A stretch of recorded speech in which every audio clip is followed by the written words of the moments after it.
A voice pulls me back from a cold, dark void, calling a title that doesn't fit the life I remember. Your Highness? I was just at my desk, wasn't I? I open my eyes and find myself seated on a heavy wooden throne, my body draped in fine fabrics and ornamental armor. This isn't my office, and these aren't my clothes. The air is thick with the scent of old wood and the nervous energy of a crowd. Everything feels wrong, yet my body seems to recognize the weight of this chair. Nearby, noblewomen in elaborate gowns whisper behind their fans, their eyes darting toward me with a mix of judgment and suppressed amusement. I look out over a town square packed with commoners, all encircling a grim wooden gallows. The atmosphere is heavy with the anticipation of death. Panic starts to claw at my chest. Only moments ago, I was a modern engineer pulling an all-nighter to finish blueprints for a crucial deadline. I have to hand them in tomorrow. An old man leans in, his expression urgent. He calls me Your Highness again, breaking through my confusion with the reality of my current situation. He tells me it's time. The crowd is waiting for a ruling, and as the presiding authority, I am the one who must order the execution to proceed. My head begins to throb as I struggle to make sense of the world around me. I don't know who these people are or why they are looking to me for blood. Suddenly, a violent flood of foreign memories crashes into my mind, burning through my own consciousness like a fever. I'm not just a visitor in this body. The memories are integrating, showing me a life of privilege, failure, and a kingdom far from anything I knew. The me that exists in this world has a history, a family, and a reputation that I am now forced to inherit.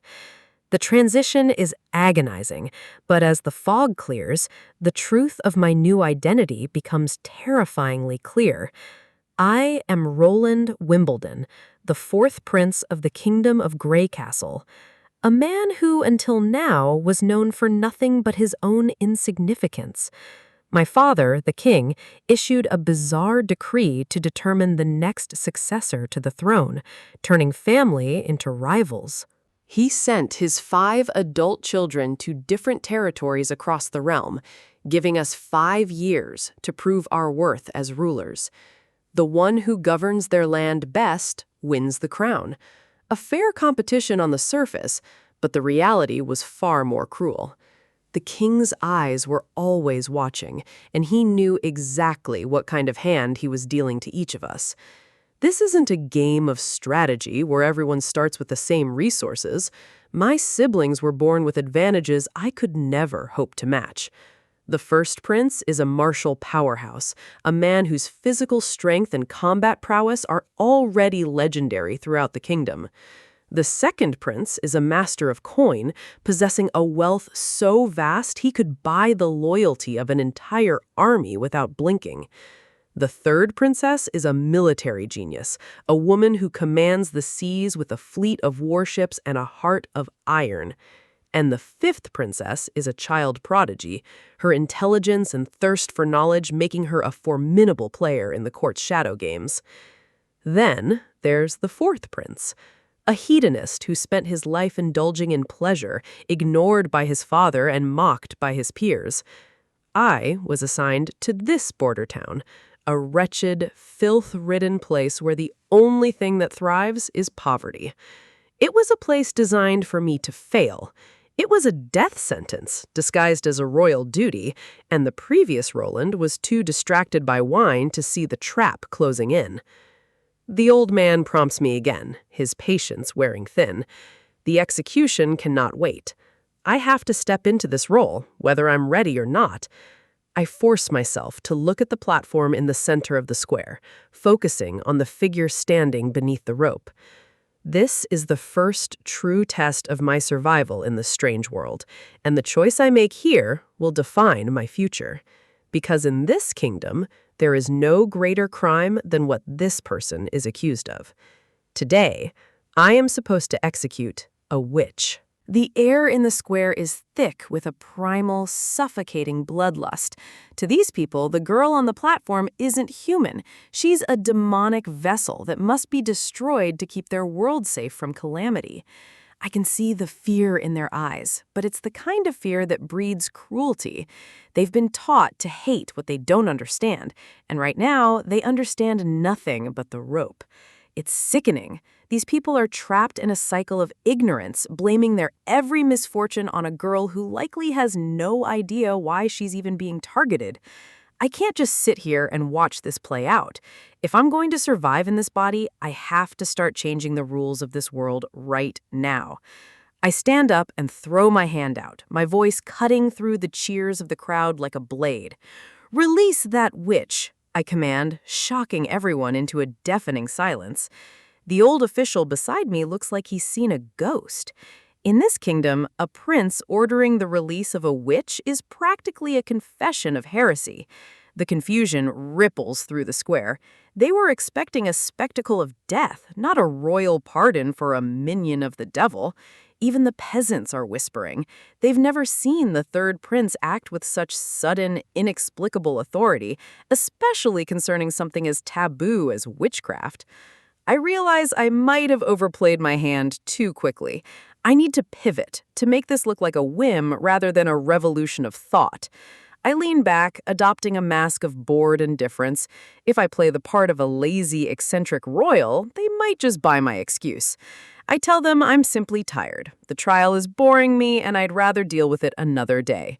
It's a flimsy lie, but in this social hierarchy, my whim is law.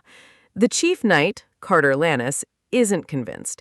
He's a man of duty and superstition, and to him, leaving a witch alive is an invitation for disaster. He warns me about the dangers of other witches coming to rescue her, speaking as if they were monsters out of a bedtime story rather than people. It's hard to keep a straight face. Seeing this massive, armored knight tremble at the thought of a teenage girl's magic is almost comical. I wave them off with a flick of my wrist. I'm heading back to the residence, and I expect the crowd to disperse. The execution is off. For now. Carter stands there, stunned. He spent his life protecting the crown from the supernatural, and now his prince is the one standing in his way. The south castle of Border Town looms ahead. It's a crumbling, neglected place, fitting for a prince who was exiled to the edge of the world.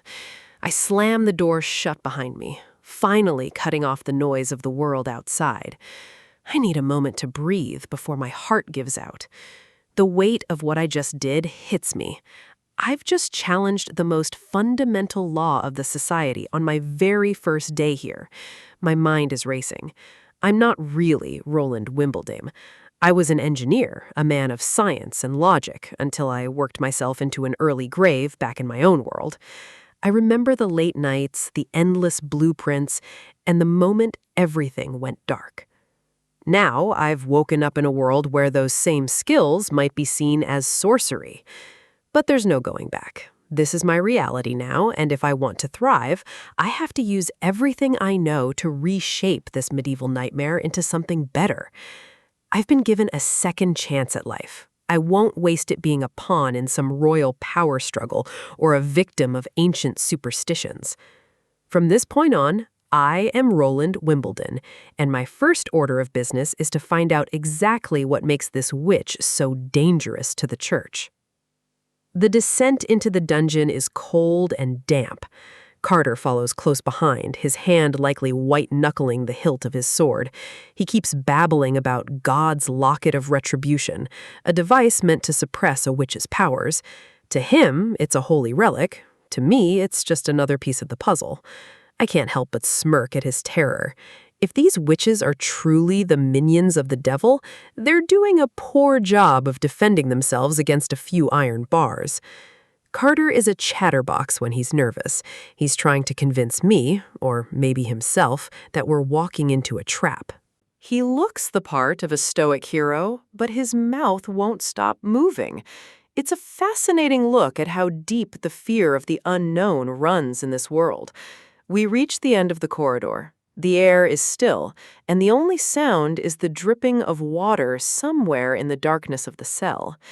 I peer through the bars, and there she is.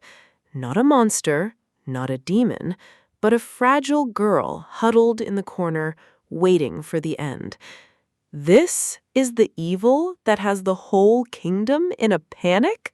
In this world, being a witch isn't a gift, it's a terminal diagnosis. Here I am, standing before the very girl I snatched from the gallows, peering into the shadows of a dungeon that was meant to be her grave. Her name is Anna. She stands there, shackled by a heavy iron collar that's supposed to suppress her evil nature, her eyes fixed on me with a mix of defiance and exhaustion. I can't help but look at her differently than the rest of this kingdom does. To them, she's a demon in human skin. To me, she's the most fascinating variable in this entire world. But my guard, Carter, doesn't share my scientific curiosity. He lunges forward, shielding me as if she's about to breathe fire through the bars at any second. I have to physically settle him down. These people are so blinded by superstition that they can't see the frightened girl standing right in front of them. I keep my voice steady, asking for her name. I need to break through the wall of fear the church has built around these women. Carter practically screams in my ear, repeating the same old propaganda. He claims she's a monster who murdered people at the North Slope mine and that fire can't even touch her. A sharp knock to his head finally shuts him up. I'm not here for ghost stories. I want the truth of what happened at that mine, down to the last detail. Anna looks away, the weight of the memory clearly pressing down on her. It's a profound sorrow, not the malice of a killer. When I ask if she's ready to talk, she finally meets my gaze. She's tired of being the villain in everyone else's story. She begins her tale with her father, a simple man who spent his life digging in the dark of the North Slope mine. One day, the earth gave way. Her father was pinned beneath a collapse, helpless and fading as the dust settled around him. But in the dark, humans can be more monstrous than any witch. A fellow worker saw the accident not as a tragedy, but as an opportunity to rob a dying man. Thankfully, a man named Ansgar arrived. He was a friend, someone who wouldn't stand by while a thief picked the pockets of a trapped man. A desperate struggle broke out in the cramped tunnel. Ansgar fought with everything he had to protect Anna's father, but the thief was younger and stronger. With a brutal blow, he sent Ansgar crashing to the dirt, leaving him vulnerable. Anna could only watch, her heart racing as the situation turned deadly. This was the moment her life changed forever.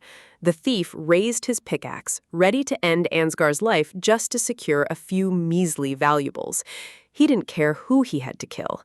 Anna screamed, reaching out instinctively. She didn't want to hurt anyone. She just wanted the violence to stop.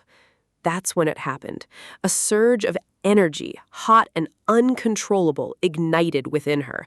Her eyes burned with a light that shouldn't exist in nature. In an instant, the air warped around her. The witch's power, the thing the church calls a curse, manifested out of pure desperation. The thief didn't just die, he was incinerated. In a flash of impossible heat, he was reduced to a charred husk on the cave floor. The silence that followed was deafening. Ansgar and her father stared at the smoking remains, then at the young girl who had just committed an impossible act. She was terrified. She didn't ask for this power, and she certainly hadn't wanted to use it like that. As they emerged from the mine into the setting sun, the world felt different, cold, hostile. She begged them to keep her secret. She knew that if the word witch was ever uttered, her life as a human being would be over. The flashback fades, leaving us back in the cold, damp reality of the dungeon. The flickering torchlight casts long shadows against the bars. I assume I know how the rest of the story goes. I ask if it was a neighbor who got greedy or scared and decided to report her to the authorities. Anna's voice drops to a whisper, thick with a betrayal that cuts deeper than any physical wound. She looks up, her eyes hollow. It wasn't a neighbor. The person who handed her to the executioner was her own father, the man she saved. As if on cue, the old man himself is outside, hollering for her death. He doesn't see a daughter. He sees a curse that might bring the church's wrath down on his head if he doesn't prove his loyalty. But I'm not the church. I don't fear the unknown. In fact, I want to see exactly what this witch power can do. If she can melt a man, imagine what she can do for my kingdom. Anna's gaze is sharp, cutting through the damp air of the dungeon. She knows why I'm here. She wants to know if I'm like the others, obsessed with the demonic nature of her gift. In this world, magic is a death sentence. But I didn't come here to play the role of the judge. I came to see if the stories were true. The God's Locket of Retribution, a holy relic designed to choke the life out of a witch's power. It's the only thing keeping her human in the eyes of the church. She issues a chilling challenge. To remove that locket is to invite a force that could incinerate me in an instant. She's testing my resolve, or perhaps my sanity. But sanity is a luxury I can't afford if I want to survive the coming storms. I reach out, my fingers brushing the cold metal of the chain. With a steady hand, I undo the clasp. The silence in the dungeon suddenly feels heavy, like the air before a devastating lightning strike. With a single snap, the suppression is gone. The invisible weight that has crushed her spirit and her potential finally shatters. She looks at me with wide, disbelieving eyes. She's stunned that a prince would actually set a demon free within his own walls. I toss the locket aside like a piece of worthless scrap. If she's going to be my secret weapon, I need to see her without her leash. I meet her gaze, steady and expectant. "Begin your performance," I command. It's time to see the world's rules be rewritten by her hand. For a heartbeat, nothing happens. The shadows of the cell seem to cling to her, waiting for the first spark of rebellion. Then, the temperature in the room skyrockets.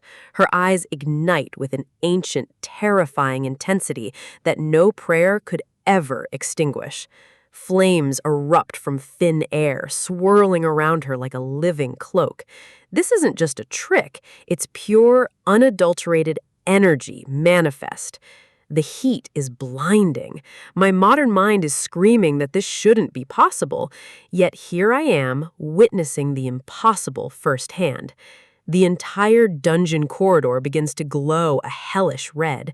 The very stones beneath our feet seem to groan under the sudden pressure of her power. The sheer scale of it is overwhelming. Is this why the church fears them so much? Because they hold the power of 1,000 suns in their palms. She stands at the center of the inferno, untouched and regal. The fire obeys her every whim, dancing to a rhythm only a witch can hear. My guards panic, rushing forward to pull me away from the blistering heat. They see a monster about to strike, but I'm breathless for a different reason. This is the evil the world warned me about? This isn't just magic, it's a miracle of nature. The iron bars of the cell, thick and forged to hold the strongest men, begin to sag and drip. They're melting like wax. The physical barrier between us is gone. The fire has consumed the limits of her imprisonment, leaving her standing free amidst the slag. She looks at me, waiting for the fear to set in, waiting for the executioner's order that she believes always follows a witch's reveal. I am terrified, but not of her. I'm terrified of how much time this kingdom has wasted treating this incredible power as a curse. As the flames finally start to die down, a thick smoke fills the space, masking the devastation she just wrought with a simple thought. From the shadows, the others whisper in fear. They think the fire has finally claimed its victim, but they couldn't be more wrong about what just happened. My mind is racing with possibilities. Steam engines, smelting, a complete industrial revolution. With her, I can skip centuries of human development. Anna steps forward, her voice low and weary. She's given me exactly what I asked for, and now she expects the inevitable end. She asks if I'm ready to kill her now. After all, that's what a good prince would do. That's what the world demands from a man in my position. But I'm not interested in being a good prince for a broken system. I'm interested in being a ruler who changes things. I begin to unbutton my coat. The air is cold now that the fire has faded, and she's shivering in her tattered rags. The display of power has left her vulnerable. I drape my cloak over her shoulders, covering the demon the world wants to burn. It's a gesture of protection she never expected. The look of pure confusion on her face is priceless. She was prepared for the executioner's sword, but she wasn't prepared for kindness. I don't need a corpse today. I need an ally who can burn down the old world. Lady Anna, I tell her, I've decided to hire you. In my old world, the laws of thermodynamics were absolute. Energy couldn't be created from nothing. But here, magic defies every law I ever knew. It's a literal perpetual motion machine, a source of power that could change everything if I can find a way to harness it. My assistant, Barov, doesn't see a scientific marvel.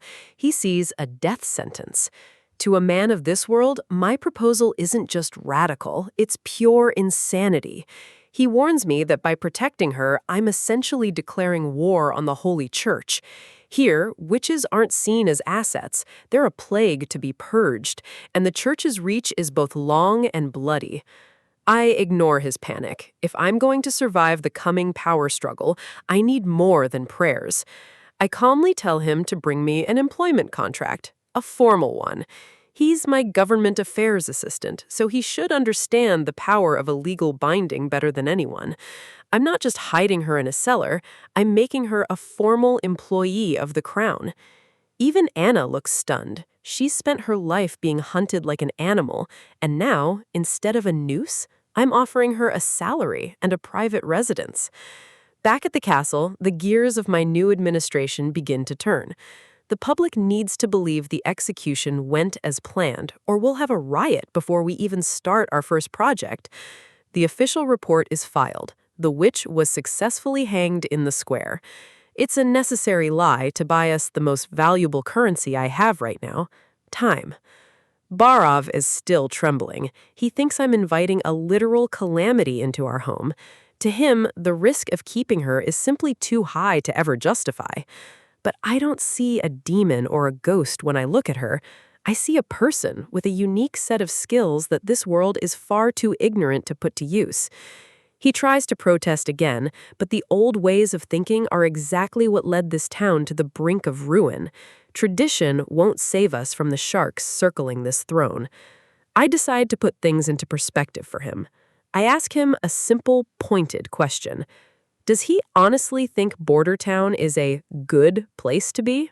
He hesitates, looking around this cold, drafty office. He knows the truth as well as I do. This is a dead end, a place for forgotten princes and failing legacies to wither away. My siblings hold all the cards. My second brother is drowning in fortune, and my third sister commands an army that could crush us in a single afternoon. Barov admits our chances of winning a traditional war against them are practically zero. We are outmatched in every way that matters to a typical nobleman. That's exactly why I have to change the game entirely. If I play by their rules, I lose. So I'm throwing the rule book away and writing a new one. This is my method. Innovation, science, and just a little bit of magic. If the world won't give me power, I'll build it myself from the ground up. For a second, Barov looks like he actually believes in me. Or maybe he's just terrified of what I'll do next. Either way, it's time to see my first recruit. Deep within the castle, the thick grime of the dungeon is finally being washed away. For the first time in a long time, Anna is being treated like a human being instead of a monster to be feared. But there's a catch. If she's going to work for a prince and represent my new vision, she needs to look the part. She's hesitant. She's never known anything but rags and constant fear, and this new life I'm building feels more like a fleeting dream than reality. Dressed in her new uniform, she makes her way into the sunlight. The employment relationship is established. Now we just have to see if we can survive the consequences of our defiance.